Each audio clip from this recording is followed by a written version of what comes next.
नहमदु व नुसल्ली व नुसल्लिमु अला रसूलिल करीम। अस्सलामु अलैकुम वरहमतुल्लाहि वबरकातुहू। राहे इस्लाम में तमाम दोस्तन की खुशामदीद।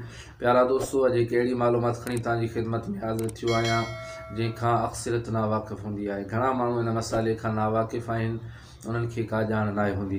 त दोस्तों, छा हुज़ूर सलातो वसलाम खां अज़ान साबित आहे? अक्सर माण्हुनि खां मां ॿुधो हूंदो ऐं घणा माण्हू इन मामले में का ॼाण न रखंदा आहिनि, उनखे ख़बर कोन हूंदी आहे त छा हुज़ूर सलातो वसलाम खां अज़ान साबित आहे या न। त असां अॼु इहा ई ॻाल्हि अव्हांजी ख़िदमत में खणी आया आहियूं त छा हुज़ूर सलातो वसलाम खां अज़ान साबित आहे? त जी हा, हुज़ूर सलातो वसलाम खां अज़ान साबित आहे। ऐं पाण हिकिड़े सफ़र में अज़ान चयाऊं ऐं उन अज़ान में कलिमात शहादत पाण हीअं अदा फ़रमायूं, अशहदु अन्नी रसूलुल्लाह। त मालूम थियो हुज़ूर सलातो वसलाम खां अज़ान साबित आहे। त प्यारा दोस्तों, अल्लाह पाक असां तव्हांखे दीन जी सम्झ नसीब फ़रमाए। अल्लाह पाक असां तव्हांखे अमल जी तौफ़ीक़ अता फ़रमाए। वरी नई मालूमात में मिलंदासीं। तेसिताईं इजाज़त ॾींदा। अल्लाह हाफ़िज़।